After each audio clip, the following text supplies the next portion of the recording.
اسے یوں خوش دیکھ کر وہ روح تک آسودہ ہو گئی تھی۔ انہوں نے بہت کم اسے یوں فرمائش کرتے دیکھا تھا، تبھی سرد سے اسے اجازت دے دی۔ لیکن اگر وہ جانتی کہ یہ اجازت اس کی تباہی کا باعث بنے گی تو وہ مر کے بھی کبھی اسے جانے نہ دیتی۔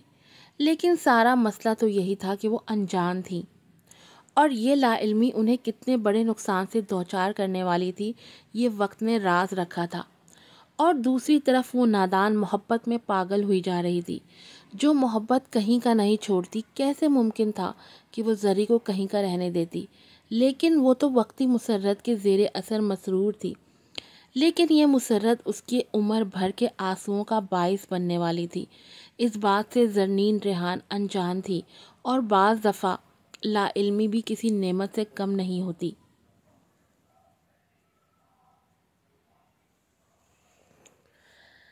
بلیک جینز اور بلیک ہی شرٹ اور شوز پہنے وہ بے پناہ حسین لگ رہا تھا۔ سیاہ آنکھوں میں ایک انوکھی چمک ہلکولے رہ رہی تھی۔ خود پر پرفیوم اسپرے کرتے وہ دھیرے سے مسکرایا۔ آئینے میں نظر آتا اس کا عکس واضح کر رہا تھا کہ اسامہ ابراہیم آج مسرور تھا۔ کیوں تھا؟ یہ تو سوائے اس کے کوئی نہیں جانتا تھا۔ تو آج سارے رازوں سے پردہ اٹھے گا۔ انٹرسٹنگ۔ آئینے میں اپنی ہی سیاہ آنکھوں میں دیکھتے وہ دھیمے مگر پرسرار سے لہجے میں بولا۔ کئی طرح کے بھید اس کی آنکھوں میں دفن تھے۔ تم نے مجھے بڑا تنگ کیا ہے چاکلیٹ کوئن۔ آج تفصیل سے تمہیں اپنا حال دل سناؤں گا۔ تخیل میں زری کے عکس سے مخاطب ہوتے اس کا لہجہ جنونی ہو رہا تھا۔ غضب کی جنوں خیزیاں اس کی آنکھوں میں طوفان اٹھا رہی تھی، جن کی طغیانی میں زری کی بربادی چھپی تھی، یا پھر محبت۔ یہ تو صرف اسامہ ابراہیم ہی جانتا تھا، اور اس جاننے نے کیا کیا غضب ڈھانا تھا یہ تو وقت نے دکھانا تھا، اور اس کے اثرات کیا کیا ہونے تھے یہ بھی راز تھا، زری کی زندگی پر اور خود اس کی اپنی زندگی پر بھی۔ سرخ لمبی فراک اور چوڑی پاجامے میں اور اسکارف اوڑھے وہ سادگی میں بھی پیاری لگ رہی تھی۔ میک اپ اس نے نہیں کیا تھا۔ دوپٹہ کندھوں پر پن اپ تھا، پاؤں فلیٹ شوز میں مقید تھے۔ بے حد سادہ سی ڈریسنگ میں بھی اتنی شعائیں بکھیر رہی تھی کہ اندر آتی زاہدہ بیگم بھی ایک پل کو ٹھٹک گئیں۔ بھوری آنکھوں میں عجیب سی چمک تھی، اور عنابی لب دھیمی مسکراہٹ لیے ہوئے تھے۔ سب انہیں کھٹک گیا، لیکن پھر سر جھٹکتے وہ اس کی طرف بڑھیں۔ ماشاءاللہ، بہت پیاری لگ رہی ہے میری بیٹی، اسے کندھوں سے تھامتے وہ بولیں، جس پر بے ساختہ وہ مسکرائی۔ دل میں کلیاں سی کھل رہی تھیں، تب یہ بات بے بات لب مسکرا رہے تھے۔ جلدی آنا۔ آیت الکرسی پڑھتے وہ دھیرے سے گویا ہوئی، جس پر اس نے سر اثبات میں ہلایا۔ ہیبا چھوڑ جائے گی، آپ بے فکر رہیں۔ انہیں دیکھتے وہ سنجیدگی سے بولی۔ دل تیزی سے دھڑک رہا تھا جھوٹ بولتے ہوئے، لیکن محبت ہر چیز پر غالب تھی۔ جاؤ، فی امان اللہ۔ اس کی پیشانی چومتے وہ بڑی نرمی سے بولی۔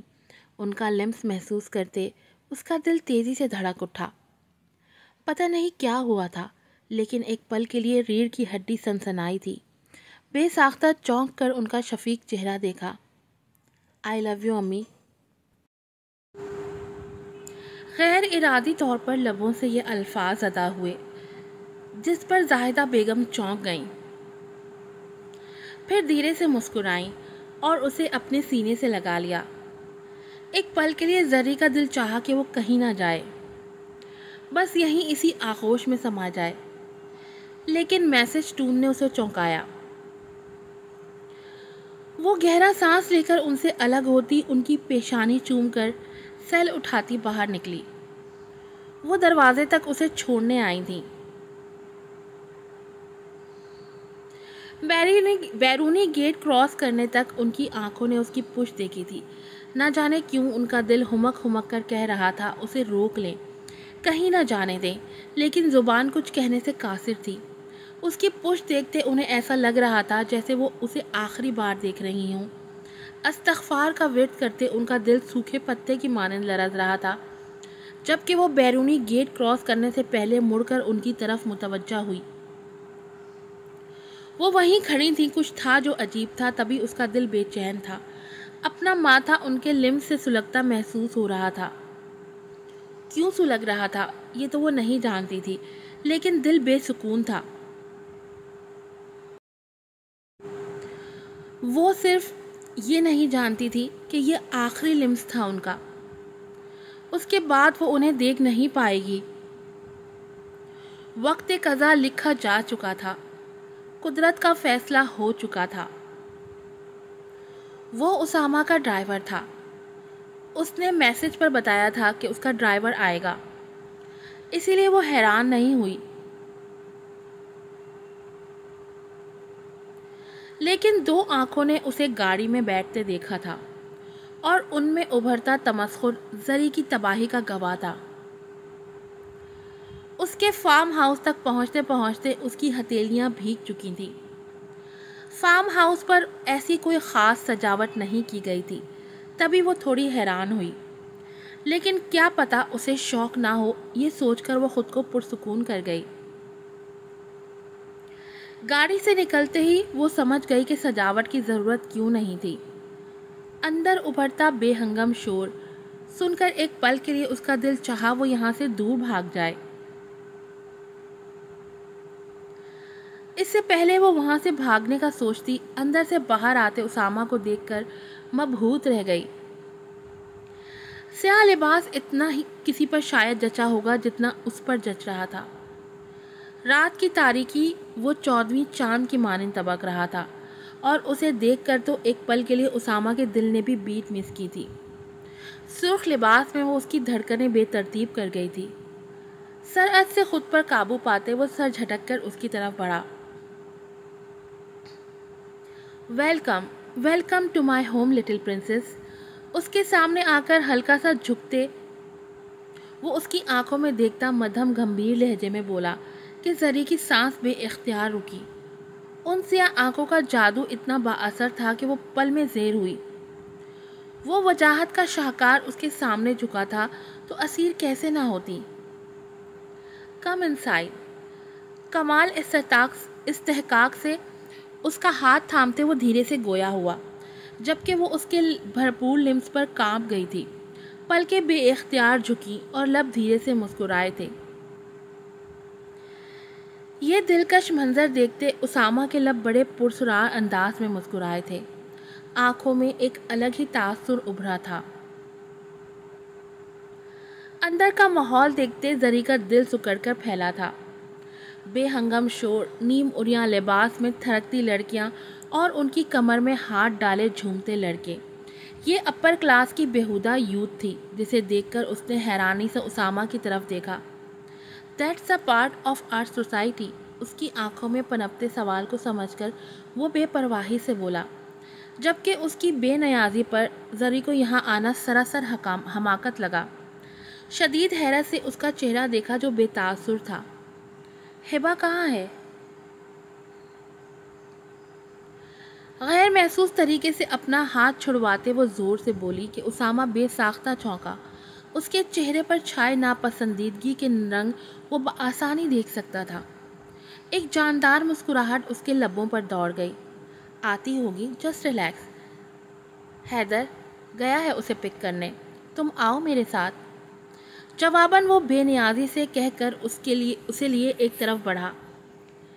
جہاں بیٹھنے کے لیے صوفے لگے تھے وہاں پر رش کم تھا۔ وہ اس کی مائیت میں چلتی ایک صوفے پر آ کر بیٹھ گئی۔ وہ اس کے سامنے والے صوفے پر بیٹھ گیا۔ زری کی نسبت وہ ریلیکس تھا۔ مجھے امید نہیں تھی کہ برتھ ڈے پارٹی ایسی ہوگی۔ ہتھیلیاں مسلتے وہ خود کو یہ کہنے سے روک نہیں پائی۔ اس کی بات پر اسامہ بے ساختہ ہنسا۔ میں اپنا برتھ ڈے نہیں مناتا، یہ تو ایک گیٹ ٹوگیدر ہے اور یہاں پارٹیز ایسی ہی ہوتی ہیں۔ ویٹر کو اشارہ کرتے وہ کندھے اچکا کر بولتا، زری کو اس پر بے پرواہ اور عجیب لگا تھا۔ کچھ تھا جو اسے کھٹک رہا تھا، گھبراہٹ سی ہونے لگی تھی، بھوری آنکھوں میں خوف اور بے چینی ہلکورے لینے لگی۔ اس سے پہلے وہ کچھ کہتی ویٹر جوس لے آیا۔ اسامہ نے ایک گلاس اسے اٹھا کر دیا جو اورنج جوس تھا اور ایک خود لے لیا۔